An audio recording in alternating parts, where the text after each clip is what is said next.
자, 오늘도 돌아왔습니다.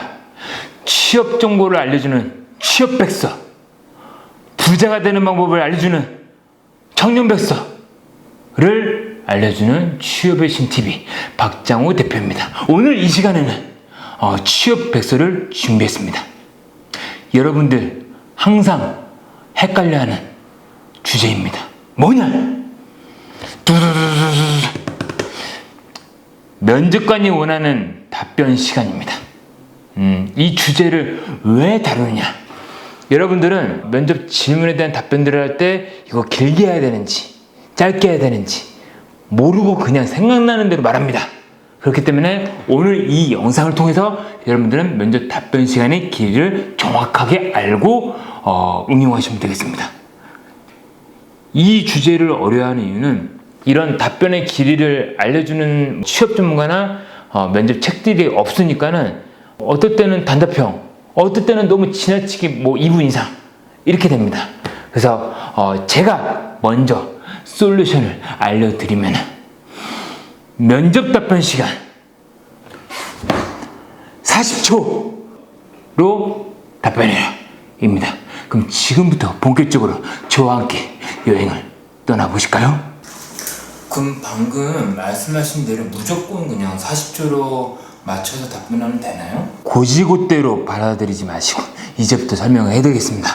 질문의 내용이 좀 뭔가 간단한 거, 예를 들면 이제 성격이 장점이 뭐냐, 취미가 뭐냐, 이런 류의 것들은 답변 시간을 짧게 해도 됩니다. 근데 지나치게 짧게 하지 말고 한 20초 내외로 무슨 음식을 좋아하는데 이유는 뭡니다 까지 해가지고 15초에서 20초 정도로 하고, 근데 두 번째 질문인 여러분들의 이제 그 과거 경험에 대한 에피소드를 물어볼 때는, 그럴 때는 40초를 맞춰서 답변해야 됩니다. 근데 그 경험에 대한 내용이나 고생을 많이 했다, 내용이 중요하다 그러면은 50초까지도 가능하지만은 40초가 제일 적당합니다. 면접 질문의 성격에 따라서 20초 혹은 40초, 맥시멈 50초 이렇게 생각하시면 되겠습니다. 저 근데 이런 거 물어봐도 되나요? 취업의 신 면접 컨설팅 할 때는 엘리베이터 스피치라고 하는데 그걸로 트레이닝 한다고 하는데 그게 뭔가요? 우리 그 네이버 카페 합격 후기 보고 지금 이렇게 질문하신 것 같은데 고민이 좀 됩니다. 좀 컨설팅 내용이어가지고. 근데 이렇게 준비가 됐으니까는 여러분들한테 말씀을 드려야 되겠죠. 기브 앤 테이크. 자, 엘리베이터 스피치가 뭐냐? 예를 들어 드리겠습니다. 어떤 신입사원이 엄청난 아이디어를 갖고 있어요. 이것만 런칭하면 무조건 이 회사는 레벨업이 됩니다. 돈 왕창 벌어요. 근데 회사 현실 여러분들 아시죠? 상사한테, 선배한테 이 아이디어를 주면은 거의 대부분 먹힙니다. 신경을 안 써요. 오히려 일 많이 만들지 마라, 이런 평을 듣습니다. 그래서 이걸 어떻게 해야 될까? 퇴사를 해야 될까? 아니면 진짜 확 테러를 해버려야 될까? 고민한 끝에 테러를 저질렀습니다. 그게 뭐냐? 기업에 있는 이제 임원진들이나 CEO분들, 오너분들은 일찍 출근하시죠. 자, 그래서 이 신입사원이 회장님이 출근하는 시간을 미리 기다렸다가 엘리베이터 탈 때 그때 쑥 들어왔습니다. 그래서 40층이 있는데 40층 집무실까지 올라갈 때까지 이 친구가 회장님에게 그 아이디어 그리고 어떻게 효과가 나는지를 엘리베이터 안에서 40층까지 올라갈 때 동안에 싹 다 말해야 된다. 이게 엘리베이터 스피치입니다. 그래서 6카운트에 근거해서 40초도 아니고 30초 안에 핵심 알맹이들을 다 집어넣어서 딱 호감을 사거나 더 궁금증을 불러일으키거나 업무 능력을 인정받게끔 하는 게 엘리베이터 스피치입니다. 저 근데 헷갈리는 게 1대1 면접이랑 다대면 면접이랑 답변 시간이 똑같나요? 이제 이렇게 머릿속에 입력하시면 되겠습니다. 다대면 면접일 때는 40초 내외로 무조건 끊으시고 1대1 면접일 때는 답변 시간이 좀 더 길어도 되고 1분까지, 아니면은 정말 중요한 거 어필하고 싶은 거다 1분 10초까지 괜찮습니다. 그런데 1대1 면접에서 40초가 아니라 뭐 30초, 20초, 10초 짧게 답변하면은 안 좋습니다. 왜냐? 상식적으로 생각해 보세요. 다재다 면접이에요. 사람들 많죠. 면접자들, 면접관들도 많습니다. 그럼 말을 길게 하는 게 좋을까요? 아니죠. 그래서 40초입니다. 근데 1대1 면접의 분위기, 의도가 뭡니까? 예를 들어 볼까요? 소개팅을 합니다. 맞선을 봐요.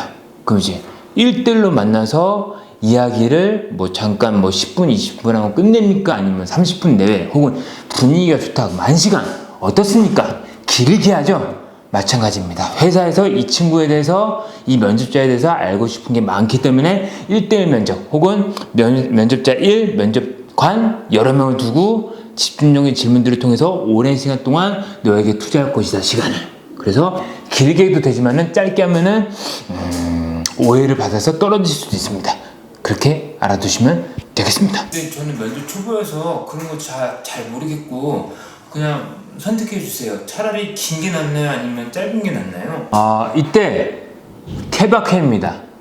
여기서도 두 가지 종류가 나오는데 첫 번째, 나는 스피치 능력이 좀 되어 있는 사람이다. 사람들 앞에서 말하는 거 좋아한다. 그렇다면은 차라리 긴 게 낫습니다. 왜? 말빨이 되어 있는 사람들은 그 말빨을 어필해야지 업무 수행 능력, 뭐 대응 관계 능력 어필할 수 있으니까요. 그런데 면접 경험이 별로 없는데 답변을 길게 한다. 그러면은 에러 나기 쉽습니다. 말하다가 까먹기 쉽고 긴장을 너무 타서 목소리 떨림증이 나올 수도 있습니다. 그렇기 때문에 스피치 능력이, 말하기 능력이 좀 이제 떨어지시는 분들은 차라리 이제 간결하게 답변하시는 게 낫습니다. 제가 말씀드리면 40초가 평균이라는데 차라리 그냥 1분 질러버려요. 나 말 자신 있다. 근데 그게 아니다. 그러면은 40초가 기준이니까는 20초 안쪽으로 끊어내면은 그래도 면접관들이 이력서 자기소개서 그걸 말하는 내용들을 듣고 파악하기 때문에 평가를 좋게 받을 수 있습니다. 면접할 때 답변 시간은 저는 솔직히 좀 이제 그 내공이 쌓여 있으니까는 면접관의 이제 분위기를 보고 강약 조절을 합니다. 예를 들면 이제 내가 말을 하고 있는데 면접관 분들이 이제 집중을 하는 그런 뉘앙스를 보인다면은 40초가 아니라 좀 더 길게 말하고, 근데 제가 어떤 이제 답변을 할 때 준비했던 것들을 말하고 있을 때 초반에 내가 재미 요소를 집어넣어서 면접관들을 웃기려고 했어요. 근데 웃어. 그리고 나서 다른 말들을 하고 있는데 별 반응 없다. 다른 거 하고 있다. 그럼 그때 알아서 끊어버립니다. 그래서 답변할 때는 답변 시간을 이제 제가 이제 40초라고 설정해 드렸는데 고수로 넘어가게 되면은 면접관들의 이제 분위기, 스타일에 맞춰서 답변 시간을 조절하면 된다. 본인의 말하기 능력과 면접관들의 이제 상태에 따라서 강약 조절을 해라. 이렇게 말씀드리고 싶어요. 주식회사 취업외신 대표이사로서 직접 돈 주고 직원 뽑는 입장에서 설명해 드리면은 면접자들의 답변 길이에 따라서 금방 역량 파악이 됩니다. 이 사람이 자기 중심적으로 일을 하는 사람이냐, 아니면은 상대 동료, 아니면은 고객 입장에서 생각하고 일을 하는 직원인지 알 수 있겠더라고요. 보통 상대방에 대한 배려라든지 센스가 있는 친구들은 되게 흔한 사소한 질문도 어떻게든 간에 좀 정성을 들여가지고 덧붙이면서 이야기를 좀 하려는 편이고, 또 이 친구의 어떤 경험이나 에피소드를 물어볼 때 자기 자신의 이제 전문화된 단어나 키워드 말고 누구라도 알 수 있는 단어로 구체적인 설명을 해주는 친구들이 있거든요. 그런 친구들한테 솔직히 눈길이 많이 갑니다. 그래서 면접할 때는 저는 이제 궁합을 본다고 생각해요. 이 사람과 내가 면접 답변 길이에 따라서 내가 궁금해하는 것들을 디테일하게 말하는 사람, 별로 안 궁금한데 그러면은 알아서 적당히 끊는 사람, 이런 사람들이 결국에 뽑아놓고 나면은 업무도 센스 있게 잘하고 강약 조절도 잘하고 효율적으로 일을 하더랍니다. 그래서 이런 내용들은 이제 대부분의 기업들의 면접관들이 생각하고 있는 임원진급들이 오너들이 생각하고 있는 평가 방식들이니까는 잘 알아놓으시고 무조건 40초다 이런 이제 기계화된 트레이닝으로 면접에 임하지 마세요. 그러면 지금까지 취업의 신TV 취업백서 오늘 알려드렸고 구독하기, 좋아요, 알림 설정 꼭 해주시기 바라고 마지막으로 제일 중요한 멘트입니다. 취업과 성공을 구세게 부탁해요.